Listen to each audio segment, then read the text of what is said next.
Good morning, Professor Robert Alexy. It's a pleasure to have you here in Mexico, and the real pleasure to talk with you about your work for the law faculty at Projector Grado Zero. My first question is one basic question in your work. What is legal reasoning? How can we understand what is legal reasoning? Is different from reasoning itself, or is a kind of practice reasoning? Well, in the center of my theory of legal argumentation is the special case thesis. The special case thesis says that legal argumentation is a special case of general practical argumentation. General practical argumentation concerns the question what one should do, what one should not do, and what one is allowed to do. That is, normative or practical questions. But as a general practical discourse, it has no institutional framework. Legal argumentation, as a special case of practical argumentation, takes place in an institutional framework, which is defined by legislation, which is defined by jurisdiction, that is, the precedents the court has made play a great role in legal argumentation, and legal dogmatics, as it is made at the universities in legal science, plays a role. In short, legal argumentation is practical argumentation under the condition of legislation, the law made by legislation, under the condition, first, that was the first thing. Second, under the condition of the precedents which have been made by the jurisdiction, and the legal dogmatic as made by legal science. That is my answer to your question. Does a rational legal argument has limits? The rationality in a legal argument has limit, or it's unlimited? Rationality in real life always has limits. We can try to achieve the correct answer, but human beings always can make mistakes. Therefore, we have the possibility to be rational. We can be rational, but that does not exclude that there are limits. And for this reason, we have a permanent discourse. If there would be no limits, we could say, well, we have the right answer, and now we need no further discussion. We always need further discussion. And therefore, the limits is not something we must worry about. For we have the medicine against the limits, that is a permanent discussion. And most of your work on legal argumentation relates on Habermas' work. And one of the major critiques that Habermas has is about the good faith in an argument. What do you think about that problem? Because so many people say we cannot trust on a good faith in an argument. Well, the question is whether there exist arguments at all. There is a line of thinking, often designed as rhetorics, that when we talk with other people, we simply try to manipulate them. That is a behavioristic or psychological theory of argumentation. In this view, argumentation is not a means for approximating to truth or correctness. It is simply an instrument of manipulation of other people. I think that there exists a difference between good and bad arguments, and therefore argumentation is possible in spite of the limits of rationality.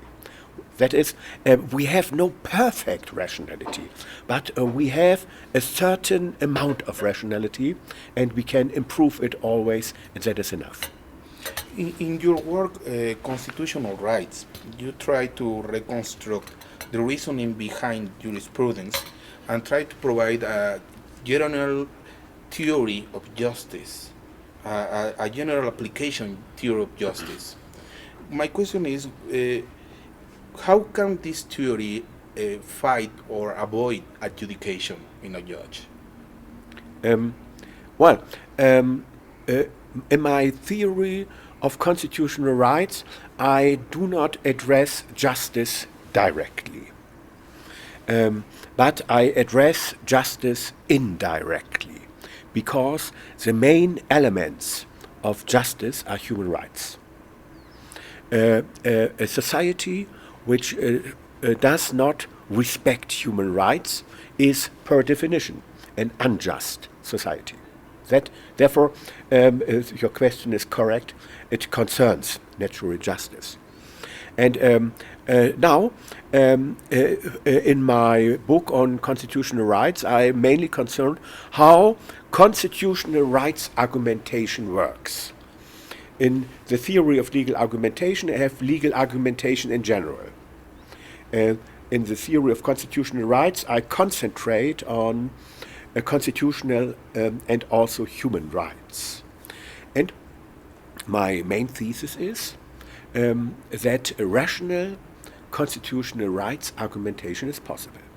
And that is my theory of balancing. In this work of the constitutional rights, you talk about a theory of horizontal effect. Yes. You try to suggest that we should work on horizontal effect. What is horizontal effect? Well, in the tradition of the 19th century, human rights have been a legal relation between the individual and the state. The horizontal effects results from making constitutional rights, and with them human rights, relevant for all legal questions. That is, if you want to have a picture, not one line from the state to the individual, but a triangle. The one citizen, the state, and the other citizen. So that constitutional rights become relevant even in civil right, in civil law, between one person and the other person. And if you look at the international discussion, sometimes it is called also radiation effect. Radiation. The constitutional right radiates through the whole legal system, and that is very important because law always raises a claim to justice, and in order to be just, all legal relations must be in accordance, may not contradict constitutional and human rights. In this same book, you talk about the duty of optimized principles, the normative effects of the system, and the structure of the. We have to optimize the structure of the normative system, and we have to do some balancing in the system. How can we this make possible in a system? Yes, in my theory of constitutional rights. The most important thesis is that constitutional rights have the character of principles, and principles are optimization requirements. And my point is that we cannot have an adequate theory of constitutional rights without principles theory. What is the reason for this? The reason for this is that if constitutional rights are optimization requirements, then necessarily the proportionality principles follow from this.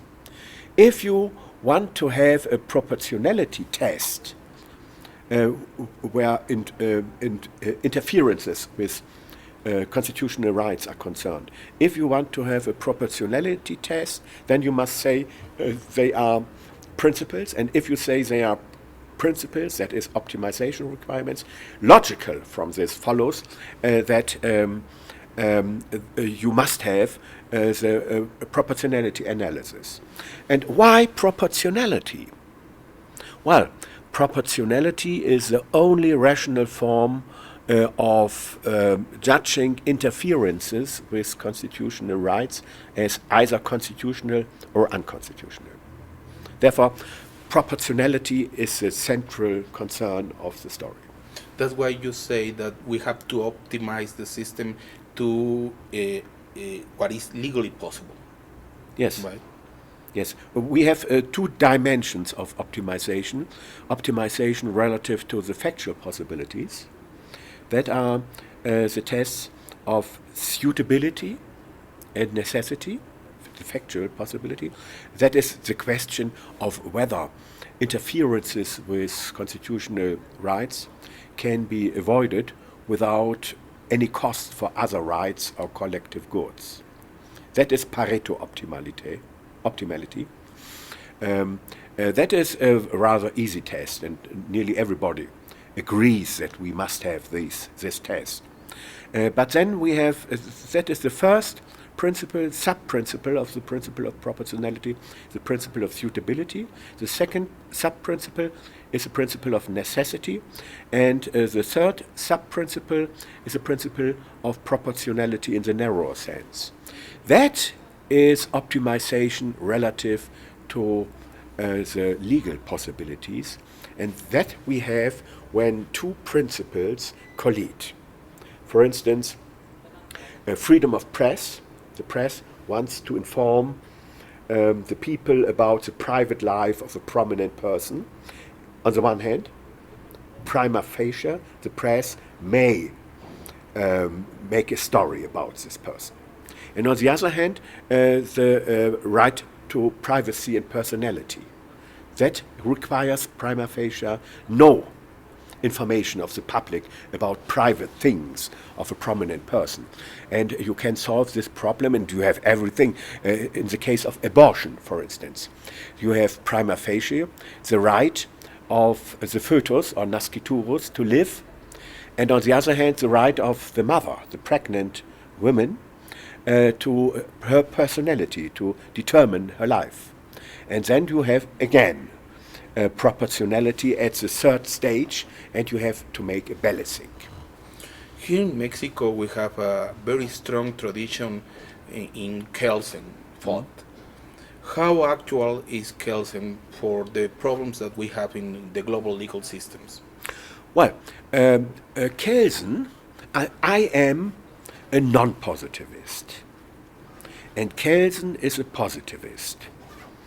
And if at first glance, one might think that I say no to everything Kelsen has said, but that's not the case. Kelsen is such a great author because there are so many things in his word everybody must accept independently from the positivism questions. For instance, his concept of a norm, his concept of legal validity, his concept, I do not accept it completely, but important parts. And for instance, in my book, the concept and the validity of law, in the English reply to legal positivism, I accept even his theory of basic norm, Grundnorm, with one exception. Not every norm which is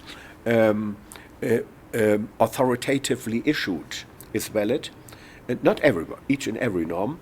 We must make an exception clause and so on. But Kelsen is an author who will be important in the next century as he is in our century. But in some points, I say that Kelsen is wrong. especially in 2 points. The first point is Kelsen says that every content, everything can be law. And I think in the German edition, in the first pages, page 34 or 32, he says that even concentration camps in which people are killed for racial reasons can be the content of positive law. And I say against Kelsen, no. That is the Radbruch formula. That's the first point. And the second point is Kelsen has no theory of legal argumentation. Kelsen has a theory of subsumption, but if we have a hard case, or as Herbert Hart calls this, the open texture of law, then according to Kelsen, the judge has an empowerment, eine Ermächtigung, an empowerment to decide as he wants, even for political reasons. And I say no. He is not free to decide in hard cases, the judge. And at the higher courts, especially at Supreme Courts, we always have, and constitutional courts, hard cases, difficult cases, in which there is a discussion about what is the right solution. And then the judges have not the power, not the legal empowerment to decide as they want for political reasons. They have the duty to find the decision which is justified by the best arguments. Therefore, 2 points of difference to Kelsen: the limits of law, the utmost border of law. Extreme injustice is no law against Kelsen. And second, we have legal argumentation which tries to find the legally correct answer. To those who has read your work, it's clear that you say that legal positivism is not enough. And one question that emerged from this is, what is your points of agreement with Dworkin, and in which part of the Dworkin work you disagree? Yes, when I was young, I was very much influenced by Dworkin. Dworkin has developed the distinction between rules and principles, and I have tried to get it in more exact terms. And what Dworkin addresses as the dimension of weight, I have tried to give a more exact form in the theory of optimization requirements and in the theory of balancing. But the early Dworkin was very close to my theory. The late Dworkin has removed himself more and more away from my theory. You can, and I have answered already in some writings to this, Dworkin in his late writings has become a critic of balancing, like Habermas. Habermas and Dworkin make the same point. They say balancing, that is proportionality analysis, balancing, Habermas says, is irrational, and Dworkin says balancing is a kind of economic consideration. And economic considerations are not compatible with rights. In this point, I completely disagree with Dworkin as well, the late Dworkin, with the late Dworkin as well with Habermas. My thesis is balancing is a rational form of argumentation. That is my answer to Habermas. And my answer to Dworkin is balancing has nothing to do with money or such things. If I make a balancing between the right of the pregnant women to personality on the one hand and the right to live to the unborn child, that has nothing to do with economic analysis of law. Well, Dr. Alexy, it has been a pleasure to talk with you for the law faculty. Thank you. Thank you.